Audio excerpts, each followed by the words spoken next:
Assalamualaikum warahmatullahi wabarakatuh. Saya dari kelompok 4 akan menjelaskan tentang peran profesionalisme guru dalam proses pembelajaran. Sebelum menjelaskan, izinkan saya untuk memperkenalkan nama kelompok saya. Yang pertama ada Ahmad Zidan, yang kedua Dida Haryani, yang ketiga Fatur Rahman Baihaqi, yang keempat Faridah Hayatun Nufus. Selamat menyimak teman-teman. Slide selanjutnya, apa itu guru? Guru adalah tenaga pendidik yang memberikan sejumlah ilmu pengetahuan kepada anak didik di sekolah. Dan apa sih tugas guru itu? Guru bertugas menanamkan nilai-nilai dan sikap kepada anak didik agar memiliki kepribadian yang paripurna. Menurut di sini, kepribadian yang paripurna adalah kepribadian dan karakteristik yang baik. Dan apa sih guru itu? Yang pertama, guru itu memiliki kepribadian yang sesuai dengan latar belakang mereka sebelum menjadi guru.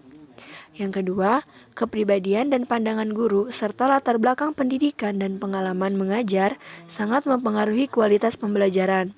Yang ketiga, latar belakang pendidikan dan pengalaman mengajar akan mempengaruhi kompetensi guru dalam mengajar. Lanjut, kedudukan guru dalam proses pembelajaran. Yang pertama, tidak dapat dipandang sebagai penguasa tunggal dalam kelas atau sekolah, tetapi dianggap sebagai manager of learning atau pengelola belajar, yang senantiasa perlu siap membimbing dan membantu siswa dalam menempuh perjalanan menuju kedewasaan mereka sendiri yang utuh dan menyeluruh. Yang kedua, selalu melibatkan dua pelaku aktif, yaitu guru dan siswa. Guru sebagai pengajar merupakan pencipta kondisi belajar siswa yang didesain secara sengaja, sistematis, dan berkesinambungan. Sedangkan siswa sebagai subjek pembelajaran dalam pihak yang menikmati kondisi belajar yang diciptakan oleh guru. Oke, slide selanjutnya akan disampaikan oleh Faridah Hayatun Nufus. Silahkan. Iya, terima kasih kepada Dida Haryani.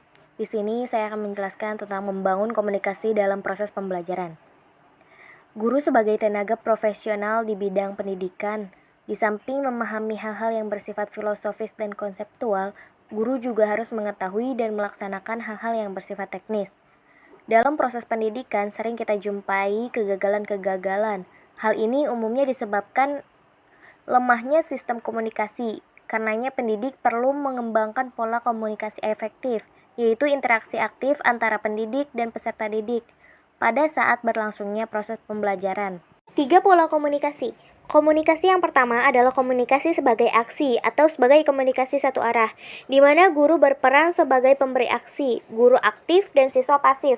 Namun komunikasi ini kurang menghidupkan kegiatan siswa belajar.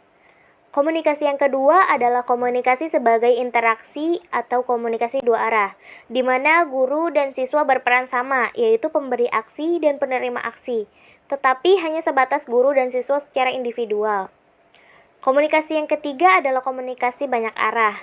Komunikasi ini melibatkan interaksi dinamis antara guru dan siswa, tetapi juga melibatkan interaksi dinamis antar siswa. Baik, selanjutnya akan dijelaskan oleh Saudara Ahmad Zidan. Bismillahirrahmanirrahim. Assalamualaikum warahmatullahi wabarakatuh. Sebelumnya saya ucapkan terima kasih kepada saudari Faridah Hayatun Nufus telah menjelaskan materi sebelumnya. Selanjutnya saya akan menjelaskan slide yang selanjutnya tentang strategi membangun komunikasi dalam proses pembelajaran. Strategi membangun komunikasi dalam proses pembelajaran terbagi menjadi 5. Yang pertama yaitu respect atau komunikasi diawali dengan rasa saling menghargai. Yang kedua ada empati, yaitu kemampuan untuk menempatkan sikon yang dihadapi orang lain. Yang ketiga ada audible, yaitu dapat didengarkan atau dapat dimengerti dengan baik. Yang keempat jelas maknanya, yang artinya pesan yang disampaikan tidak menimbulkan banyak pemahaman selain terbuka dan transparan. Yang kelima yaitu sikap rendah hati, yaitu saling menghargai, tidak memandang rendah dan penuh pengendalian diri.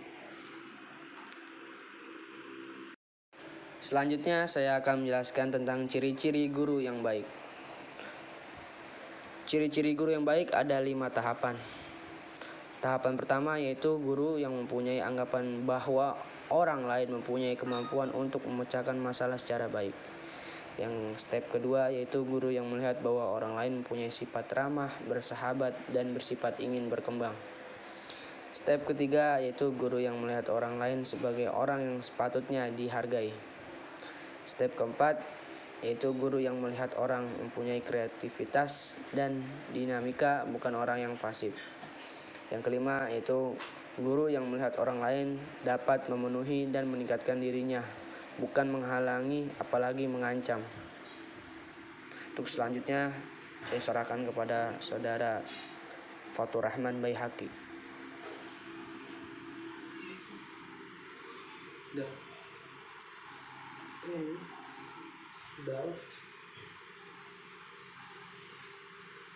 Kompetensi guru dalam proses pembelajaran.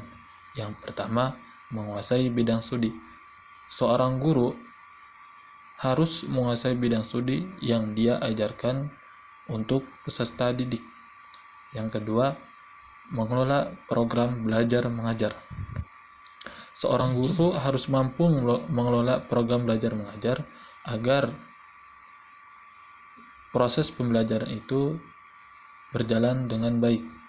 Kemudian yang ketiga, mengelola kelas. Seorang guru harus bisa mengelola kondisi kelas dengan baik dan tetap kondusif agar peserta didik mampu berkonsentrasi dalam proses pembelajaran. Kemudian yang keempat, menggunakan media dan sumber belajar. Menggunakan media adalah sesuatu alat bantu untuk memperjelas pesan yang disampaikan guru. Dan ini cukup membantu guru untuk memberikan pesan kepada peserta didik, dan juga diusahakan kepada guru membuat media pembelajaran yang menarik agar peserta didik tertarik untuk belajar, dan juga sumber belajar yang konkret. Kemudian yang kelima, menguasai landasan pendidikan. Yang keenam, mengelola interaksi belajar mengajar. Kompetensi ini adalah sesuatu yang harus dimiliki oleh seorang guru agar seorang peserta didik mampu memahami apa yang disampaikan oleh seorang guru. Kemudian yang ketujuh, menilai prestasi siswa untuk pendidikan dan pengajaran. Menilai prestasi siswa adalah sesuatu yang penting agar seorang guru mampu mengevaluasi peserta didik agar menjadi lebih baik. Kemudian yang ke-8, mengenal fungsi dan program BK di sekolah. Yang ke-9, mengenal dan menyelenggarakan administrasi sekolah. Yang ke-10, memahami prinsip-prinsip dan menafsirkan hasil-hasil pendidikan untuk pengajaran. Oke, yang slide berikutnya, peranan guru dalam proses pembelajaran. Yang pertama, menciptakan strategi belajar mengajar secara baik.